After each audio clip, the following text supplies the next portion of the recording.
ಈಗಾಗಲೇ ನಮ್ಮ ನಾಯಕರಾದಂತ ಡಿ.ಕೆ. ಸುರೇಶ್ ಅವರು ಎಲ್ಲ ವಿಚಾರವನ್ನ ಹೇಳಿದ್ದಾರೆ. ಈ ಒಂದು ಕಾರ್ಯಕ್ರಮ 2009 ಬಹುಶಃ ಇದು ಈ ಒಂದು ಹರಾಜನ ಪ್ರಕ್ರಿಯೆ ಮುಗಿತು ಅಂತ ನಾನಾದ್ರೂ ಕೂಡ ಭಾವಿಸಿದ್ದೇನೆ. 2009 ಅವತ್ತು ಶಾಸಕರು ಯಾರಾಗಿದ್ರು ಅಂತ ಒಂದು ಮಾತು ಕೇಳಬಹುದು. ಯಾರು ಶಾಸಕರು?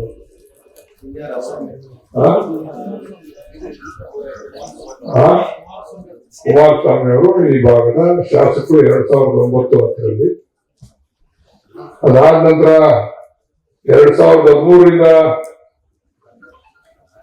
18 ಕೂಡ ಅವರೇ ಶಾಸಕರು ಇರ್ಬೋದು. ಅವರೇನ ಶಾಸಕರು ಇಲ್ಲ, ಅವರೇ ಇರ್ಬೇಕು ಶಾಸಕರು.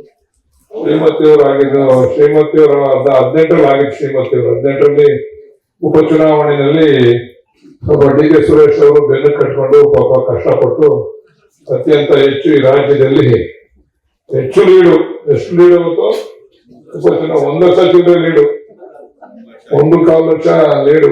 ಏನ್ ಸಹೋದರರು ಇಬ್ರು ಕೂಡ ಏನಾದ್ರು ಒಂದು ಕಾಂಗ್ರೆಸ್ ಪಕ್ಷ ನಮ್ಮ ಹೈಕಮಾಂಡ್ ಏನಾದ್ರು ಒಂದು ಆದೇಶ ಕೊಟ್ರೆ ಅದನ್ನ ಪೂರೈಸಬೇಕು ಅಂತ ಹೇಳಿ ಯೋಗೀಶನ ಏನ್ ಹೇಳ್ತಾರೆ, ಅದನ್ನೇ ನೀನು ಸೇರಿ ನೀನು ಬಿಟ್ಬಿಟ್ಟೆ. ಅವಾಗ ನಾವೇನ ಮಾಡಬಹುದು, ನಮ್ದು ವರ್ಕೌಟ್ ಆಗ್ಲಿಲ್ಲ. ಅವಾಗ ಒಂದು ಬಡಾವಣೆ, ಬಹುಶಃ ನೀವೆಲ್ಲ ಇಲ್ಲಿ ಕೂತಿದ್ದೀರಲ್ಲ, ನೀವೆಲ್ಲ ಈ ರೀತಿ ಈ ಬಡಾವಣೆಗೆ ಒಂದು ಜೀವಕಳೆ ಬರ್ತದೆ ಅಂತ ನೀವು ಯಾರು ಕೂಡ ಅನ್ಕೊಂಡಿಲ್ಲ ಅಂತ ನಾನಾದ್ರೂ ಕೂಡ ಹೇಳಲಿಕ್ಕೆ ಇಚ್ಛೆ ಪಡ್ತೇನೆ. ಎಲ್ಲರೂ ಕೂಡ ನೀವೇನು ಈ ಬಡಾವಣೆಯಲ್ಲಿ ನೀವು ಸೈಟ್ ಅನ್ನ ಖರೀದಿ ಮಾಡಿದ್ರೆ ಇದು ತ್ರಿಶಂಕು ಸ್ವರೂಪದಲ್ಲಿ ಇತ್ತು, ಇದು ಅತಂತ್ರ ಸ್ಥಿತಿನಲ್ಲಿ ಇತ್ತು. ಇಂಥ ಸಮಸ್ಯೆಗಳನ್ನ ಬಗೆಹರಿಸಬೇಕು ಅಂತಂದ್ರೆ ಇಚ್ಛಾಶಕ್ತಿ ಬೇಕು, ರಾಜಕೀಯ ಇಚ್ಛಾಶಕ್ತಿ ಬೇಕು. ಬರೀ ಮಾತಾಡೋದು, ಬೆಳಿಗ್ಗೆ ಅಂದ್ರೆ ಮೀಡಿಯಾ ಮುಂದೆ ಬಂದು ಮಾತಾಡ್ಬಿಟ್ಟು ಮನೆ ಸೇರ್ಕೊಡೋದು. ಈಗ ನಮ್ಮ ಮುಖ್ಯಮಂತ್ರಿಗಳು ಇವತ್ತು ಮುಖ್ಯಮಂತ್ರಿ ಆದ್ಮೇಲೆ ಅವರ ನಡವಳಿಕೆ, ಹಿಂದೆ ಶಾಸಕರಾಗಿದ್ರಲ್ಲ ಯಾರಾಗಬೇಕಾದ್ರೆ, ಮತ್ತು 13-18 ಸಂದರ್ಭದಲ್ಲಿ ಶಾಸಕರಾಗಿದ್ರಲ್ಲ, ಇವತ್ತು ಕೇಂದ್ರ ಮಂತ್ರಿಗಳಾಗಿದ್ದಾರೆ. ಅದೇನೋ ನಮ್ ಜನನು ಕೂಡ ಅದೇನೋ ಗೊತ್ತಿಲ್ಲಪ್ಪ, ಅದೇನೋ ಕಣ್ಣು ಮುಚ್ಕೊಂಡು ಓಟ್ ಹಾಕ್ಬೇಕಂತ ಪ್ರಕ್ರಿಯೆ ಕಲ್ತ್ಕೊಂಡ್ಬಿಟ್ಟಿದ್ದಾರೆ ನೀವು ಕೂಡ. ಇಂಥ ಸಮಸ್ಯೆಗೆ ಜೀವ ತುಂಬತಕ್ಕಂತ ಕೆಲಸ ಅದು ಯಾರಾದ್ರೂ ಕೂಡ ಮಾಡ್ತಾರೆ ಅಂದ್ರೆ, ಹಳೆಯ ಸಮಸ್ಯೆಗಳು ಇವರೆಲ್ಲ ಮಾಡ್ಬೇಕು ಅಂತಕ್ಕಂಥದ್ದನ್ನ ಹಾಗೆ ನಮ್ಮ ಡಿ.ಕೆ. ಸುರೇಶ್ ಅವರು ಬೊಮ್ಮನ ಅಧ್ಯಕ್ಷ ಹೇಳಿದ್ರು ನಮ್ಗೆ, ಇದನ್ನ ಮಾಡ್ಬೇಕು ಅಂತಕ್ಕಂಥದ್ದೇ ನಮ್ಗೆ ಕಾನೂನಲ್ಲಿ ಅವಕಾಶ ಇಲ್ಲ, ನಾವು ಮಾಡ್ಲೇಬೇಕು ಅಂತಕ್ಕಂಥದ್ದು ನಮಗೂ ಇರ್ಲಿಲ್ಲ. ಆದ್ರೆ ಇಕ್ಬಾಲ್ ಹುಸೇನ್ ರವರ ಅವರು ಈಗ 23ರಲ್ಲಿ ಶಾಸಕರಾದ್ಮೇಲೆ ಇಲ್ಲ ಇದು ಸಾರ್ವಜನಿಕರಿಗೆ ತೊಂದರೆ ಆಗದೆ, ಇದನ್ನ ಸಾರ್ವಜನಿಕರಿಗೆ ನಾವು ಸರ್ಕಾರದವರು ಅಥವಾ ನಾವು ಯಾರೋ ಮಾಡಿರ್ತಕ್ಕಂಥ ಹಿಂದೆ ಯಾರೋ ಶಾಸಕರು ಮಾಡ್ತಕ್ಕಂಥ ತಪ್ಪನ್ನ ಅದನ್ನ ಪುನರಾವರ್ತನೆ ಆಗಬಾರದು, ಮುಂದುವರಿಬಾರದು, ಇದಕ್ಕೊಂದು ಇತಿಶ್ರೀ ಆಗಬೇಕು ಅಂತ ಹೇಳಿ ನಮ್ಮ ನಾಯಕರಾದಂತ ಡಿ.ಕೆ. ಶಿವಕುಮಾರ್ ಅವರು, ಡಿ.ಕೆ. ಸುರೇಶ್ ಅವರ ಒಂದು ಆಶೀರ್ವಾದದಿಂದ ಇಕ್ಬಾಲ್ ಹುಸೇನ್ ರವರ ಒಂದು ಪರಿಶ್ರಮ, ಮತ್ತೊಮ್ಮೆ ಹೇಳ್ತೇನೆ, ಇಕ್ಬಾಲ್ ಹುಸೇನ್ ರವರ ಒಂದು ಪರಿಶ್ರಮ,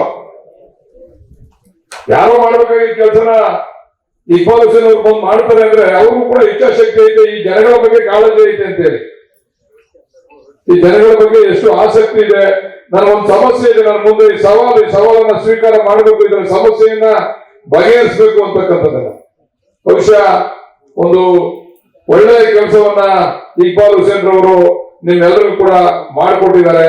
ನಾನು ವೈಯಕ್ತಿಕವಾಗಿ ನಿಮ್ಮೆಲ್ಲರ ಪರವಾಗಿ ಇಕ್ಬಾಲ್ ಹುಸೇನ್ ರವರಿಗೆ, ಡಿ.ಕೆ. ಶಿವಕುಮಾರ್ ಅವರಿಗೆ, ಸುರೇಶ್ ಅವರಿಗೆ ಈ ಸಂದರ್ಭದಲ್ಲಿ ನಾನು ಅಭಿನಂದನೆಯನ್ನ ಸಲ್ಲಿಸಲಿಕ್ಕೆ ನಾನು ಇಚ್ಛೆ ಪಡ್ತೇನೆ. ಇಂಥದ್ದು ಒಂದು ಕೆಲಸ ಅಲ್ಲ, 2 ಕೆಲಸ ಅಲ್ಲ, ನಮ್ ಜನಗಳಿಗೂ ಕೂಡ ಅದೇನೋ ಬುದ್ಧಿ ಭ್ರಮಣೆ ಆಗ್ಬಿಡೋದು ಅಥವಾ ಏನೋ ಮರ್ತ್ಬಿಟ್ಟವರು, ಅವ್ರು ಏನ್ ಅನ್ಕೊಂಡ್ಬಿಟ್ಟವರು ಗೊತ್ತಿಲ್ಲ. ನಮ್ ಜನಗಳು ಅವ್ರು ಚುನಾವಣೆ ಬಂದಾಗ ನಾವು ಮಾಡೋ ಕೆಲಸ ಎಲ್ಲ ಮರ್ತ್ಬಿಡ್ತಾರೆ. ನಾವು ಡಿ.ಕೆ. ಸುರೇಶ್ ಅವರಂತ ಒಬ್ಬ ನಾಯಕನನ್ನ ನಾವು ಉಳಿಸ್ಕೊಳಕ್ ಆಗ್ಲಿಲ್ಲ ಅಂತಂದ್ರೆ ಬಹುಶಃ ಇದಕ್ಕಿಂತ ದುರಂತ ಇನ್ನೊಂದಿಲ್ಲ. ಇವತ್ತೇನಾದ್ರೂ ಕೂಡ ಈ ಜಿಲ್ಲೆ ಅಭಿವೃದ್ಧಿ ಅಂತ ಹೋಗ್ತಾ ಇದೆ ಅಂತಂದ್ರೆ ನಮ್ಮಿಂದ ನಿಂತು, ನಮ್ಮೆಲ್ಲರಿಂದ ನಿಂತು, ನೇನೆ ನೋಡಿ ಬಹಳ ವರ್ಷಗಳ ಸಮಸ್ಯೆ ಚನ್ನಪಟ್ಟಣದಲ್ಲಿ ಬಸ್ ಸ್ಟ್ಯಾಂಡ್ ಬೆಂಗಳೂರು ಎಷ್ಟು ಸಮಸ್ಯೆಗಳು, ಯಾರು ಬಂದ್ರು ಪಾಪ ಡಿ.ಸಿ.ಎಂ ಸಾಹೇಬ್ರು ಮಾಡಕ್ಕಾಗಿಲ್ಲ ಕೆಲಸ, ಅವ್ರು ಡಿ.ಸಿ.ಎಂ ಆಗಿದ್ರು ಮಾಡಕ್ಕಾಗಿಲ್ಲ. ಡಿ.ಕೆ. ಸುರೇಶ್ ಅವರು ಜನ ನನ್ನನ್ನು ಕೂಡ 3 ಬಾರಿ ಲೋಕಸಭಾ ಸದಸ್ಯನಾಗಿ ಮಾಡಿದ್ದಾರೆ ಅಂತಕ್ಕಂಥದ್ದು. ನಾವೇನು ಅವ್ರು ಕೆಲಸ ಮಾಡ್ಬೇಕು ಸೋತ್ ಮೇಲೆ ಅಂತೇಳಿ ಏನು ಅದೇನು ಕಾನೂನೇನಲ್ಲ ಅವ್ರು ಮಾಡ್ಬೇಕು ಅಂತಕ್ಕಂಥ ಅವ್ರ ಇಚ್ಛಾಶಕ್ತಿ. ನಮ್ ಜಿಲ್ಲೆ ಜನ ನಾವೆಲ್ಲ ಈ ಜಿಲ್ಲೆಯ ಮಕ್ಕಳು, ನಾವೆಲ್ಲರೂ ಕೂತಿರೋಲ್ಲ. ಈ ಜಿಲ್ಲೆ ಹುಟ್ಟಿ ಜಿಲ್ಲೆಯಲ್ಲಿ ಬೆಳೆದಿ ಈ ಜಿಲ್ಲೆಯಲ್ಲಿ ಸಾಯೋರು ನಾವು. ಕೆಲವರು ಬೇರೆ ಕಡೆ ಹುಟ್ಟು ಬಂದು ಇಲ್ಲಿ ಸಾಯ್ಬೋದು, ಅದನ್ನ ನಾವು ಹುಟ್ಟದವರು ಇಲ್ಲ. ನಾವಿಲ್ಲೇ ಹುಟ್ಟೇ ನಾವು ಹುಟ್ಟು ಬೆಳೆದು ಸಾವು ಎಲ್ಲ ನಮ್ಮ ಜಿಲ್ಲೆನೇ ಇರೋದು. ನಮ್ಮ ಜೀವನವನ್ನ ಕಟ್ಕೊಂಡಿರ್ತಕ್ಕಂಥದ್ದು, ನಮ್ಮ ಬದುಕೆಲ್ಲ ಕಟ್ಕೊಂಡಿರ್ತಕ್ಕಂಥದ್ದು, ನಮ್ಮ ಪೂರ್ವಿಕರು ಕೂಡ ನಾವೆಲ್ಲ ಬದುಕೆಲ್ಲ ಕಟ್ಕೊಂಡಿರ್ತಕ್ಕಂಥವ್ರು. ಎಲ್ಲಾದ್ರೂ ಕೂಡ ನಮ್ಮದು ಹೆಮ್ಮೆ. ನನಗೆ ಯಾರು ಹೇಳಿದ್ರು ನಿನ್ನ ಹಾಸನ ಜಿಲ್ಲೆ ಉಸ್ತುವಾರಿ ಮಾಡ್ಬಿಡ್ತಾರೆ, ಮಂಡ್ಯ ಜಿಲ್ಲೆಗೆ ಉಸ್ತುವಾರಿ. ನಾನು ಅಂದ್ರೆ ಯಾವ ಜಿಲ್ಲೆಗೆ ಉಸ್ತುವಾರಿ ಬೇಡ, ನನ್ನ ಇಚ್ಛೆ ರಾಮನಗರ ಜಿಲ್ಲೆಗೆ ನಾನು ಉಸ್ತುವಾರಿ ಸಚಿವರಾಗಬೇಕು ಅಂತಕ್ಕಂಥದ್ದು.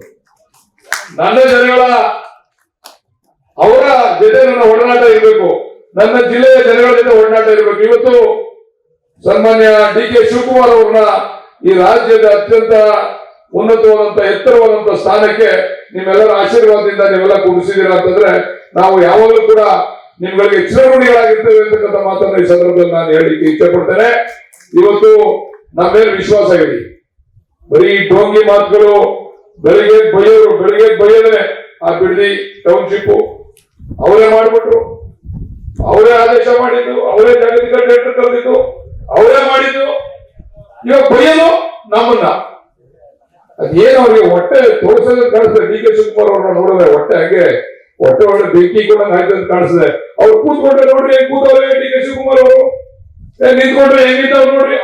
ಏನ್ರಿ ನ್ಯಾಯ ವಿನಯ, ಏನ್ರಿ ಒಂದು ಲಿಸ್ಟ್ ಮಾಡ್ಕೊಟ್ಬಿಡಿ ಅಂತ ಕೇಳ್ಬೇಕು ನಾವು ಕೇಂದ್ರ ಮಂತ್ರಿಗಳಿಗೆ. ನಾವ್ ಹೆಂಗಿರ್ಬೇಕು ಅಂತ ನಾವೆಲ್ಲರೂ ನೋಡಪ್ಪ, ನಾವ್ ಹೆಂಗ್ ನಡಿಬೇಕು, ಹೆಂಗ್ ಕೂತ್ಕೋಬೇಕು, ಹೆಂಗ್ ನಿಂತ್ಕೋಬೇಕು ಅಂತೇಳಿ. ಅದರಿಂದ ದಯಮಾಡಿ ನಮ್ಮ ಜಿಲ್ಲೆಯ ಜನಗಳಿಗೆ ಅರ್ಥ ಆಗ್ಬೇಕು, ನಮ್ಮ ಜಿಲ್ಲೆಯ ಜನಗಳು ಅರ್ಥ ಮಾಡ್ಕೋಬೇಕು. ಅದು ನೀರಾವರಿ ಇರ್ಬೋದು, ಅದು ಆರೋಗ್ಯ ಕ್ಷೇತ್ರ ಇರ್ಬೋದು, ಅದು ಯಾವುದೇ ಕ್ಷೇತ್ರ ಇರ್ಬೋದು, ಇದನ್ನ ಪರಿಪೂರ್ಣವಾಗಿ ಜಾರಿ ತರ್ತಕ್ಕಂಥ ಇಚ್ಛಾಶಕ್ತಿ ಇರ್ತಕ್ಕಂಥದ್ದು ಅದು ಕಾಂಗ್ರೆಸ್ ಪಕ್ಷಕ್ಕೆ, ಅದು DK ಶಿವಕುಮಾರ್ ಅವರ ನಾಯಕತ್ವಕ್ಕೆ ದಯಮಾಡಿ ಮುಂದಿನ ದಿವಸಗಳಲ್ಲಿ ನೀವು ನಮ್ಮ ಜನ ಬೇರೆದಕ್ಕೆ ಆಲೋಚನೆಯನ್ನ ಕಿವಿಯನ್ನ ಕೊಡದೆ ನಮ್ಗೆಲ್ಲರೂ ಕೂಡ ಮತ್ತೊಮ್ಮೆ ನೀವು ಆಶೀರ್ವಾದವನ್ನು ಮಾಡಿ ಕೈ ಬಲಪಡಿಸಿ ಈ ಜಿಲ್ಲೆಯನ್ನ ರಾಜ್ಯದ ಅಭಿವೃದ್ಧಿಯಲ್ಲಿ ಪ್ರಥಮ ಜಿಲ್ಲೆಯಾಗಿ ಮಾಡ್ತಕ್ಕಂಥದ್ದು ನಮ್ಮೆಲ್ಲರ ಕೆಲಸ ಅಂತಕ್ಕಂಥ ಮಾತನ್ನ ಈ ಸಂದರ್ಭದಲ್ಲಿ ಹೇಳ್ತಾ, ಇವತ್ತು ನೋಡಿ ಯಾರಾದ್ರೂ ಬೇರೆಯವರಾಗಿದ್ರೆ ಇದಕ್ಕೆ ಈ ಅಭಿವೃದ್ಧಿ ಶುಲ್ಕ ಬಹುಶಃ ಒಂದು ಎಷ್ಟು ಕೊಟ್ಟಿದ್ರು ನನಗೆ ಗೊತ್ತಿಲ್ಲ, ಒಂದು ಸೈಟ್ ಎಷ್ಟು ಕೊಟ್ಟು ತಗೊಂಡವ್ರೆ ಅಂತ. 250-300 ರೂಪಾಯಿ ಇವತ್ತು ಹೆಚ್ಚು ಕಡಿಮೆ 4,000-5,000 ಹೋಯ್ತದೆ. ನಿಮ್ಗೆ ಯಾರ್ಯಾರು ನಿಮ್ಗೆ ಅವರು ಟೋಪಿ ಹಾಕ್ಬೇಕು ಅಂತಿದ್ರೆ ಒಂದು 500,000 ಕಟ್ಟಿದ್ರೆ ನೀವೆಲ್ಲ ಕಟ್ಟಕ್ಕೆ ರೆಡಿ ಇದ್ರಿ. ಆದ್ರೂ ಕೂಡ ಇಕ್ಬಾಲ್ ಹುಸೇನ್ ಅವರು, DK ಸುರೇಶ್ ಅವರು, ನಮ್ಮ ಅಧ್ಯಕ್ಷರೆಲ್ಲ ಸೇರಿ ಬರೀ ಅಭಿವೃದ್ಧಿ ಶುಲ್ಕ 200 ರೂಪಾಯಿನ ಕಟ್ಟಿಸ್ಕೊಂಡು ನಿಮ್ಗೆ ಈ ತರ ಒಂದು ಸುಸಜ್ಜಿತವಾದ ಬಡಾವಣೆ ಇವತ್ತು ಸಿಗ್ತಾ ಇರ್ತಕ್ಕಂಥದ್ದು ಅದು ನಿಮ್ಮೆಲ್ಲರ ಭಾಗ್ಯ ಅಂತಕ್ಕಂಥ ಮಾತನ್ನ ಹೇಳಿ, ಬಹುಶಃ ನೀವು ಎಷ್ಟು ಸುತ್ತಬೇಕಾಗಿತ್ತು ಈಗ ಎಲ್ಲರಿಗೂ ಕೂಡ ಅಂತ್ಯ ಆಗ್ತಕ್ಕಂಥ ಕೆಲಸವನ್ನ ಆ ಒಂದು ಪ್ರಾಧಿಕಾರದ ಅಧ್ಯಕ್ಷರು, ಆ ಎಲ್ಲ ಸದಸ್ಯರುಗಳು ಅಧ್ಯಕ್ಷರು, ನಮ್ಮ ನಾಯಕರುಗಳ ಮಾರ್ಗದರ್ಶನ ಮಾಡಿರ್ತಕ್ಕಂಥದಕ್ಕೆ ಮತ್ತೊಮ್ಮೆ ಅವರಿಗೆ ಅಭಿನಂದನೆಗಳನ್ನು ಹೇಳಿ, ನಿಮ್ಮ ಆಶೀರ್ವಾದ ಸಭಾ DK ಶಿವಕುಮಾರ್ ಅವರ ಕುಟುಂಬ ನಾವೆಲ್ಲ ಅವ್ರ ಕುಟುಂಬ, ನಾವೆಲ್ಲರೂ ಕೂಡ ಅವ್ರ ಕುಟುಂಬ, ನಾವೆಲ್ಲ ಏನ್ ಶಾಸಕರಿದ್ದೇವೆ ನಾವೆಲ್ಲ ಅವ್ರ ಕುಟುಂಬ, ಅವ್ರ ಮೇಲೆ ಆಶೀರ್ವಾದ ಸದಾ ಇರಲಿ ಅಂತಕ್ಕಂಥ ಮಾತನ್ನ ಈ ಸಂದರ್ಭದಲ್ಲಿ ಹೇಳಿ ಎಲ್ಲರಿಗೂ ಒಂದ್ಸಿ ನನ್ನ ಮಾತನ್ನ ಮುಗಿಸ್ತೀನಿ. ನಮಸ್ಕಾರ.